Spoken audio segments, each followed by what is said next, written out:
नमस्कार दोस्तों। आज के इस वीडियो में पिछली वीडियो की तरह आपके विभिन्न प्रतियोगिता परीक्षाओं में पूछे जाने वाले सामान्य विज्ञान, जनरल साइंस, फिजिक्स से जो बहुत इंपॉर्टेंट प्रश्न पूछे जाते हैं उसका हमने 50 क्वेश्चंस यहाँ पे दिया है। इस वीडियो में हमने एक्सप्लेनेशन सहित हमने प्रश्न का उत्तर दिया है। आशा ही नहीं, पूर्ण विश्वास है आपको यह पसंद जरूर आएगा, और यदि ये पसंद आए तो मेरे चैनल को लाइक, शेयर और सब्सक्राइब जरूर करके अपने दोस्तों के साथ शेयर करेंगे। चलिए स्टार्ट करते हैं और जानते हैं ये 50 क्वेश्चंस। सबसे पहला क्वेश्चन हम देखते हैं कि एक बिजली के बल्ब का फिलामेंट किस तत्व से बना होता है। ये इंपॉर्टेंट क्वेश्चन है। ऑप्शन है कॉपर, आयरन, लेड और टंगस्टन, और इसका सही आंसर है टंगस्टन। टंगस्टन से ही फिलामेंट बना जाता है क्योंकि इसका गलनांक बहुत ही उच्च होता है ताकि ज़्यादा गर्म होने पर फिलामेंट गल नहीं जाए।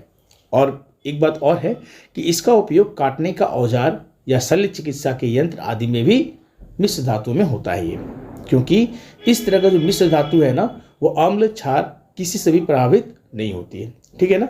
तो फिलामेंट जो है वो भी टंगस्टन का बना होता है। अगला प्रश्न देखते हैं, फ्यूज तार बनाई जाती है किस किस चीज़ के मिश्र धातु से। ठीक है, टीन और निकिल के मिश्र धातु से, लेड और लोहे की मिश्र धातु से, लेड और निकिल के मिश्र धातु से, या टीन और लेड की मिश्र धातु से। तो इसका सही आंसर है टीन और लेड की मिश्र धातु से। ठीक है। अब यहाँ पे जैसे टंगस्टन का क्या है ना, प्रतिरोधक क्षमता, गलनांक बहुत ज़्यादा होता है, गलनांक बहुत उच्च होता है, लेकिन फ्यूज तार का गलनांक बहुत ही कम होता है, उतना ही कम होता है। इसका प्रतिरोध भी कम होता है। इसका गलनांक सर्किट की तार की तुलना में कई गुना कम होता है। ठीक है। अगला प्रश्न देखते हैं, चुंबकीय सुई किस तरफ संकेत करती है। चुंबकीय सुई जो है उसको हम क्या बोलते हैं, हम लोग चुंबकीय कंपास भी कहते हैं। ठीक है। तो किस तरफ संकेत करती है, पश्चिम, उत्तर, पूर्व या इनमें से कोई नहीं। ठीक है। ये 47th बीपीएससी एग्जाम में भी पूछा गया था। ठीक है। इसको चुंबकीय कंपास भी कहते हैं, और इसका उपयोग जो है यह प्रयोगशाला में या फिर नाविक लोग अपने जलयान की दिशा सेट करने में करते हैं, है ना। तो चुंबकीय सुई जो है वो उत्तर दिशा में संकेत करती है। अगला प्रश्न देखते हैं, मुक्त रूप से लटकी हुई चुंबक सुई का अक्ष भौगोलिक अक्ष के साथ कोण बनाती है कितनी डिग्री का। यह हम ऐसे में टांग देंगे तो चुंबक का जो सुई है वो भौगोलिक अक्ष के साथ कितने डिग्री का कोण बनाता है। ये बहुत महत्वपूर्ण क्वेश्चन है और इसका सही आंसर है 18 डिग्री। ठीक है। अगला प्रश्न देखते हैं, तड़ित चालक का आविष्कार किसने किया। बहुत ही सिंपल क्वेश्चन है। क्या हम Graham Bell, Lister, Benjamin Franklin या आइंस्टाइन। तो तड़ित चालक का जो ये आविष्कार किसने किया था, बेंजामिन फ्रैंकलिन से। सही आंसर है सी नंबर।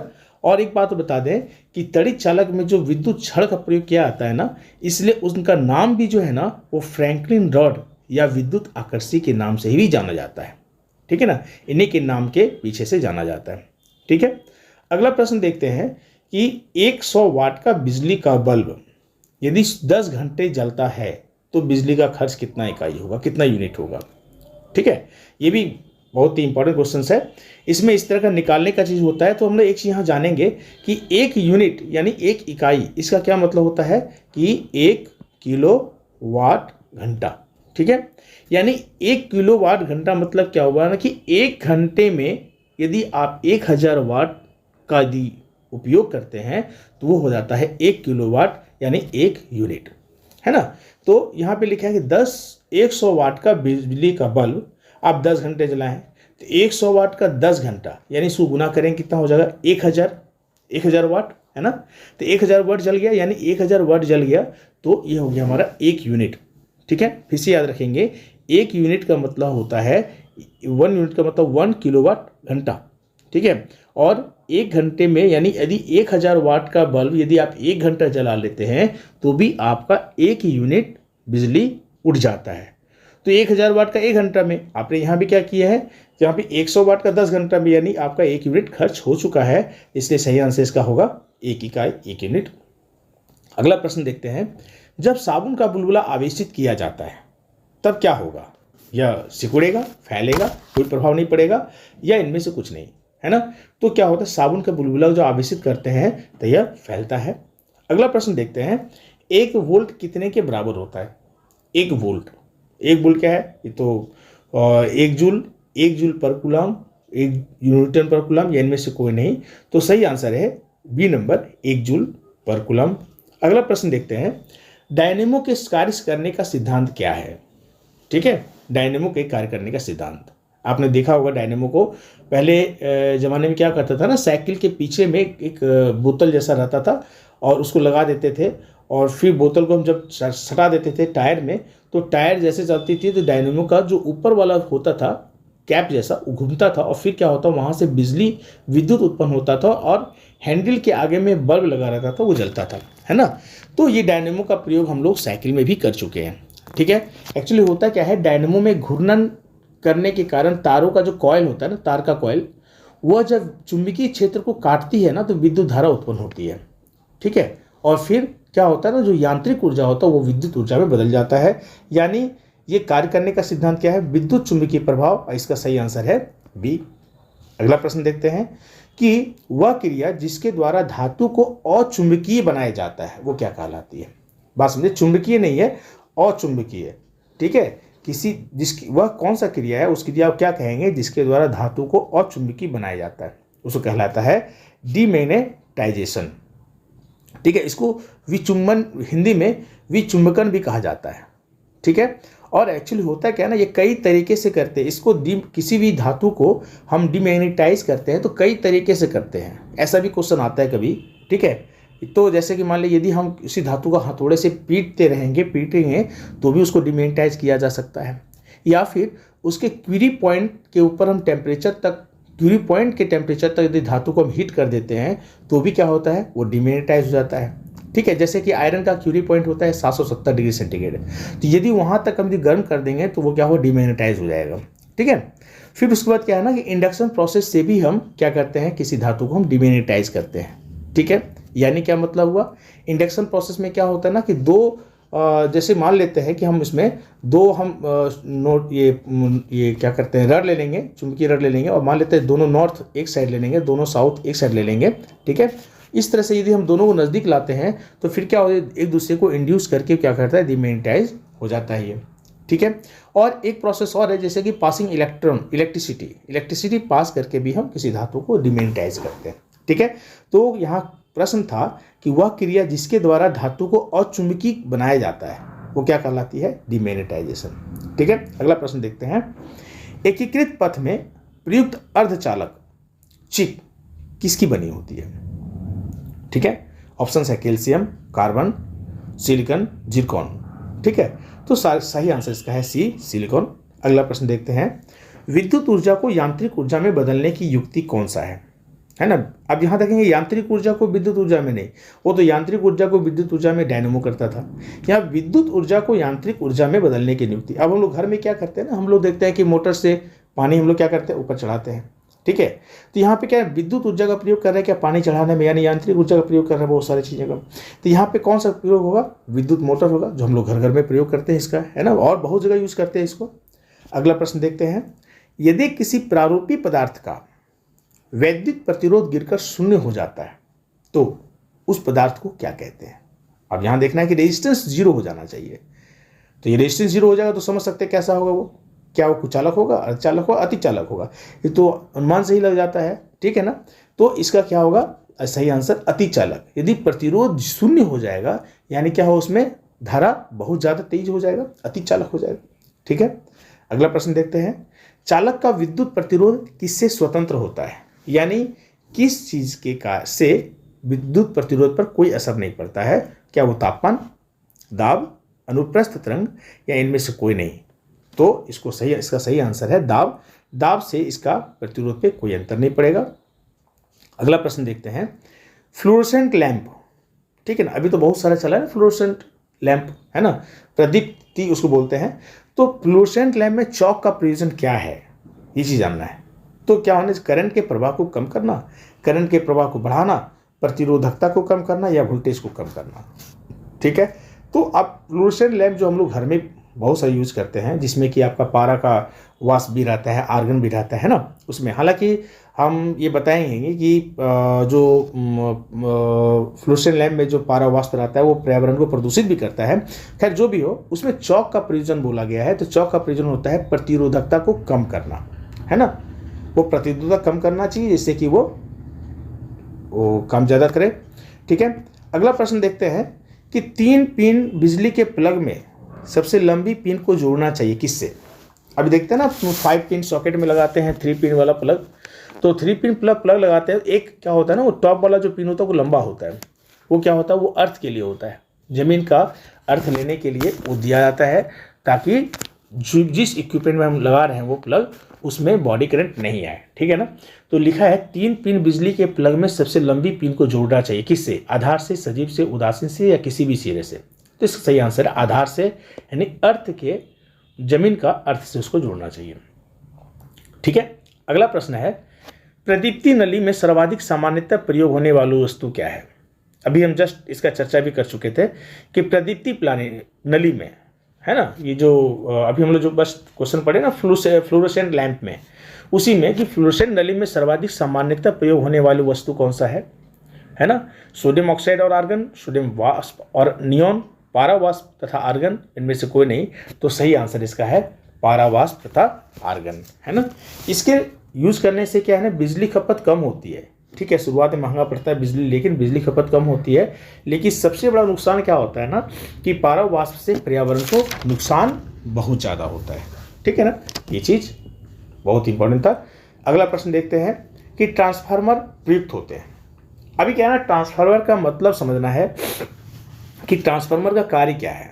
ट्रांसफार्मर का कार्य क्या है ना कि जैसे कि मान लेते हैं कि 220 वोल्ट हमारे घर में आ रहा है और हमको चाहिए 12 वोल्ट किसी भी इक्विपमेंट में, या 9 वोल्ट मोबाइल के चार्जर में, तो या कहीं पर भी, माने 220 वोल्ट घर में आ रहा है, एसी कौन सा आ रहा है, एसी आ रहा है, और उस वोल्टेज, लेकिन हमारा जो इक्विपमेंट है, कोई भी चीज़ है, हमको उसमें 12 वोल्ट ही सप्लाई करना है।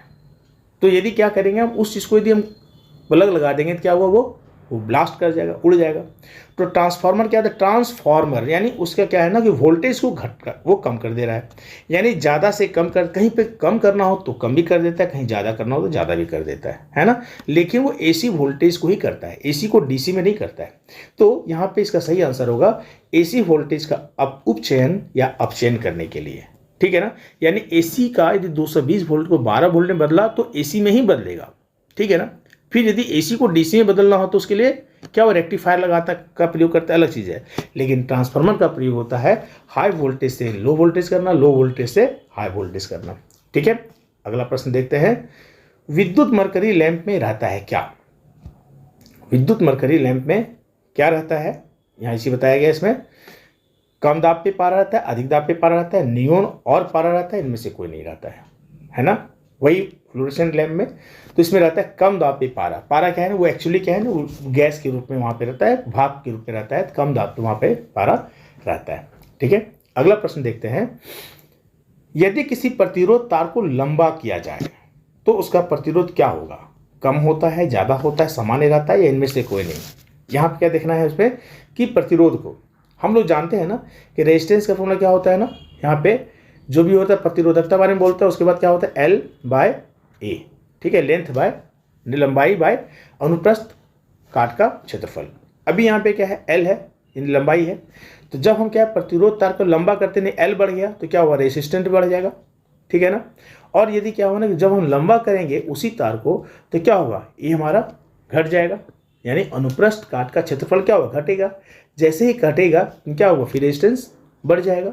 तो वही यहाँ से लिखा हुआ है कि यदि किसी प्रतिरोध तार को लंबा किया जाए तो उसका प्रतिरोध क्या होगा, उसका प्रतिरोध ज़्यादा हो जाता है। ठीक है, अगला प्रश्न देखते हैं निम्न में से कौन सा एक प्रकृति में अनुचुंबकीय है। अनुचुंबकीय मीन्स पैरामैग्नेटिक। ठीक है, अभी एक बात और हम बताएंगे कि पैरामैग्नेटिक किसको बोलते हैं। ठीक है, अनुचुंबकीय पदार्थ कैसे होते हैं। तो यहाँ पे ये जानना चाहिए अनुचुंबकीय उस पदार्थ को कहते हैं जिसमें इलेक्ट्रॉन जो है अनपेयर्ड होते हैं, अयुग्मित होते हैं।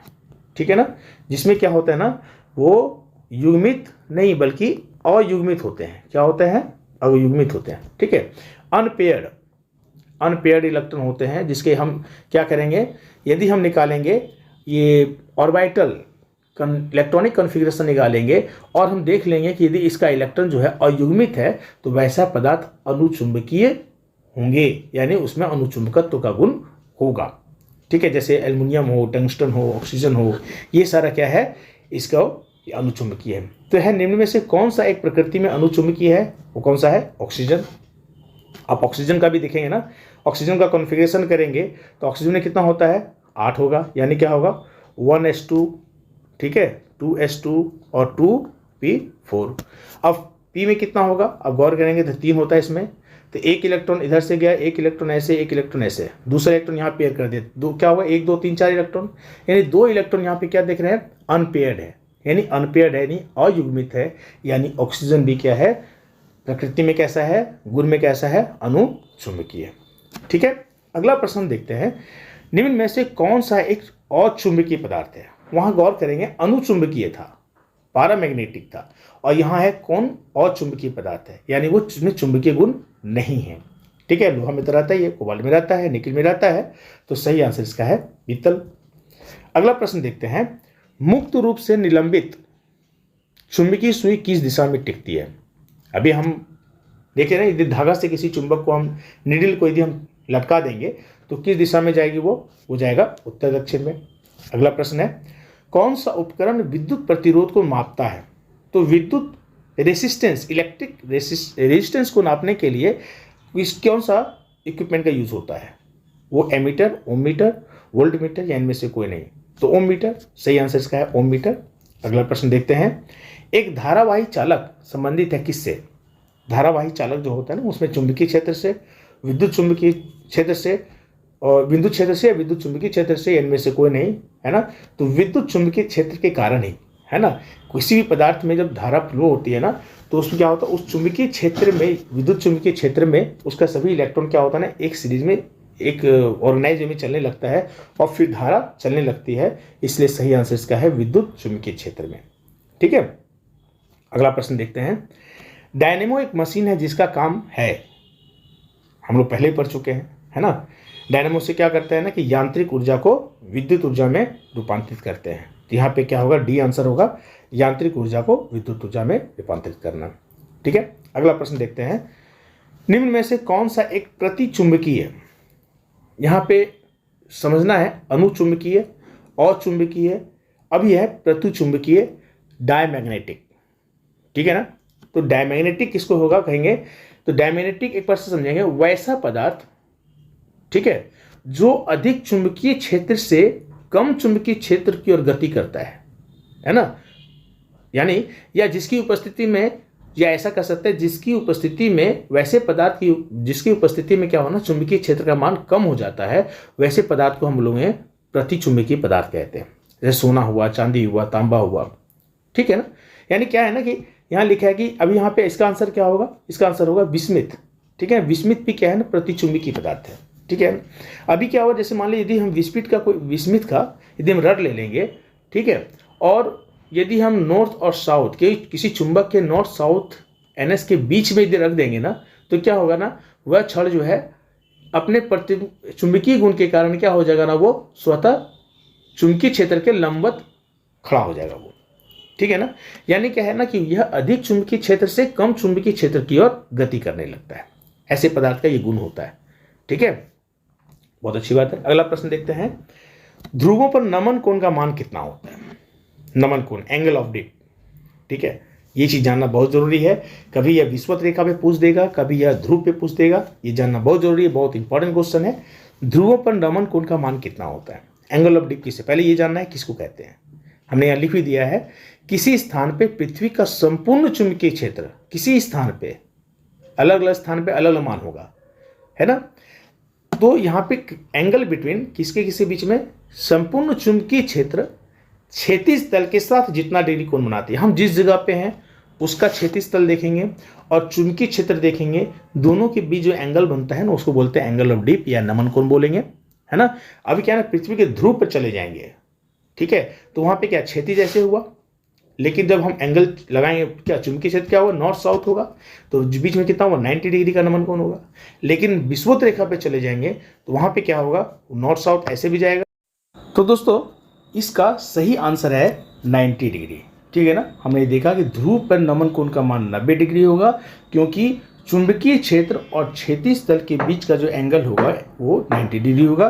जबकि विषुवत रेखा पर इक्वेटर पे हम देखते हैं तो क्या होगा कि चुंबकीय क्षेत्र भी हमारा क्या है, नॉर्थ साउथ है, और भौगोलिक जो होगा, क्या नाम है, ये चुंबकीय क्षेत्र वही होगा, और हमारा वो उसका क्षैतिज तल भी क्या हमारा नॉर्थ साउथ है, तो दोनों क्या हमारा 0 डिग्री होगा। ठीक है, अगला प्रश्न देखते हैं। MCB जो हम लोग घर में या दुकान में कहीं भी शॉर्ट सर्किट से बचने के लिए लगाते हैं ना, कि कहीं भी कुछ शॉर्ट सर्किट हो तो MCB गिर जाता है, फिर क्या पूरा करंट फ्लो बंद हो जाता है, डिस्कनेक्ट हो जाता है। अब है MCB जो एक लघु पतन के मामले में विद्युत की पूर्ति को काट देता है, काम करता है ना। तो जो काम करता है किस तरह से, वही लिखा है।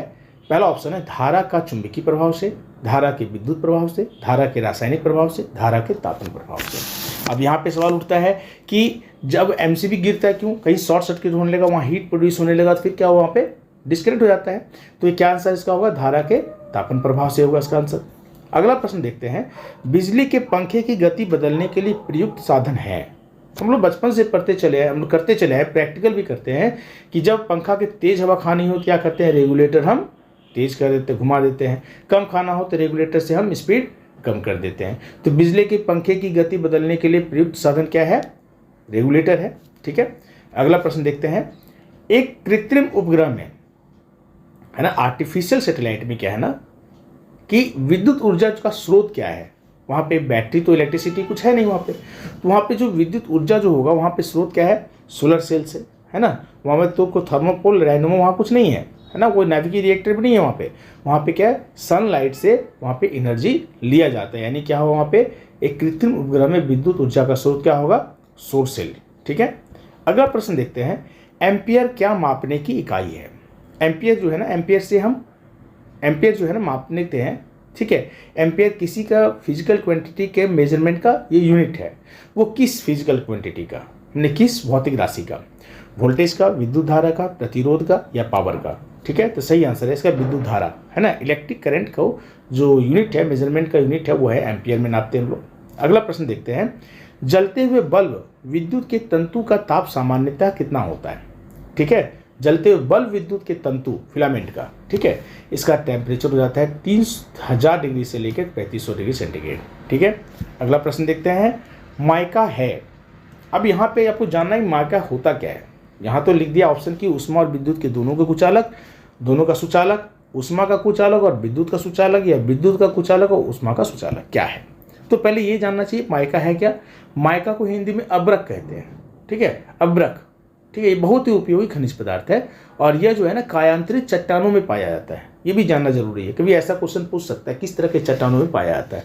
ठीक है, तो माइका जो है कायांतरित चट्टानों में पाया जाता है और यह अब इसका गुण है कि ऊष्मा और विद्युत दोनों का यह कुचालक होता है।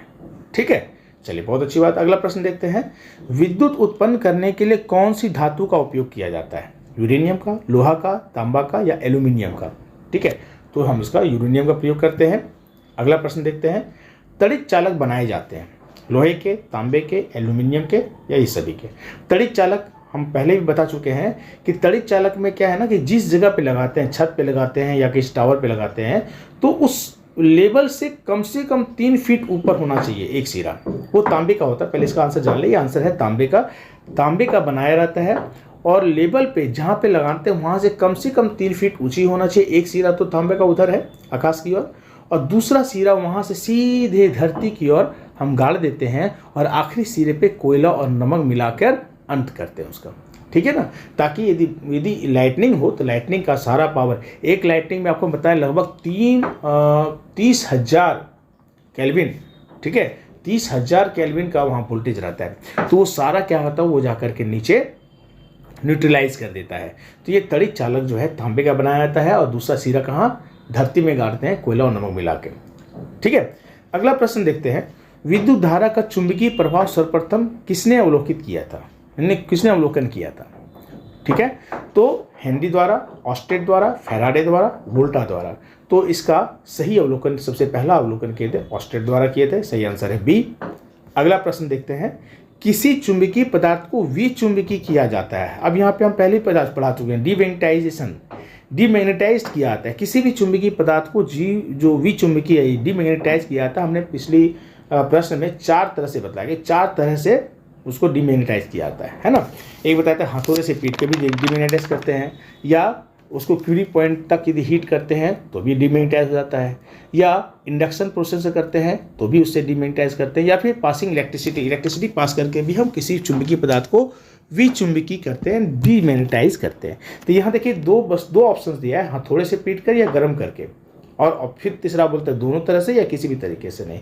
तो हमने क्या बोला यहाँ पे कि दोनों तरह से। सही आंसर क्या होगा, और बहुत हो, यानी हथौड़े से पीट के भी डीमैग्नेटाइज करते हैं और गर्म करके भी डीमैग्नेटाइज करते हैं। गर्म मतलब क्या है, क्यूरी पॉइंट से ऊपर करना है, ये नहीं कि थोड़ा सा गर्म किया वो चुंबक को हम चुंबकत्व खत्म कर देंगे, ऐसा नहीं है। ठीक है, अगला प्रश्न देखते हैं, किलोवाट घंटा किसकी इकाई है। अच्छा क्वेश्चन है ये, किस फिजिकल क्वांटिटी का यूनिट किलोवाट घंटा है। विभवांतर, विद्युत ऊर्जा, विद्युत शक्ति, विद्युत विभव। तो सही आंसर है विद्युत ऊर्जा। अगला प्रश्न देखते हैं कि 100 वाट का बल्ब 10 घंटे जलता है तो 5 रुपये प्रति यूनिट की दर से विद्युत खर्च होगा कितना। प्रश्न पिछले बार जैसा है, अब वहां पे हम निकालना सीख गए थे कि यूनिट कैसे निकालते हैं। हमने सीखा था कि यदि हम 1000 वाट हम यूज कर लिए 1 घंटे में, तो 1 यूनिट हो गया।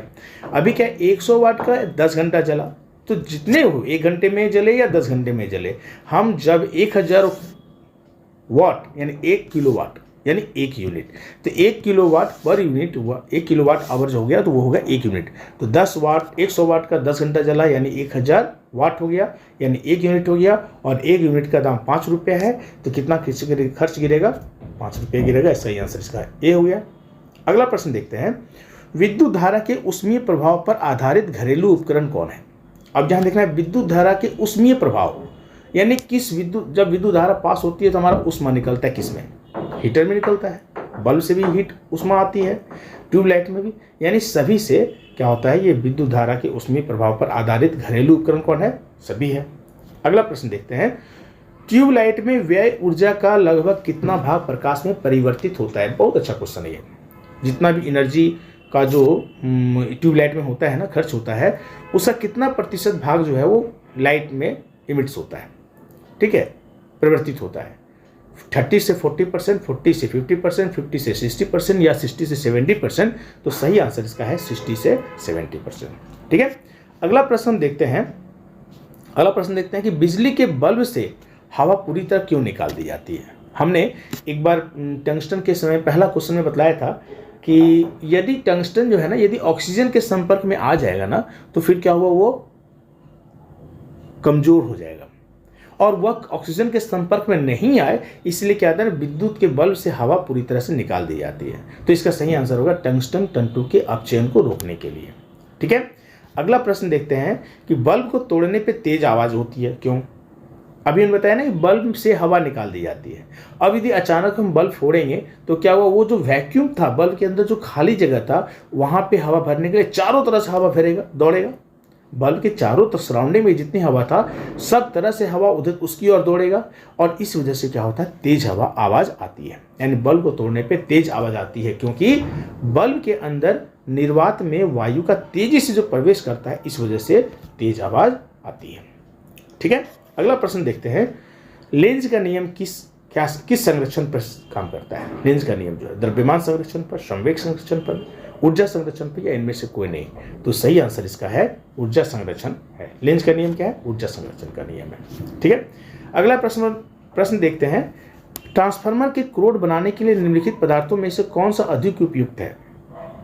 जब क्रोड बनाते हैं ना, किस तरह का लोहा या किस तरह के पदार्थ का उपयुक्त ज्यादा है, नर्म लोहा, निकिल, तांबा या स्टील, है ना। तो सही आंसर इसका है नर्म लोहा।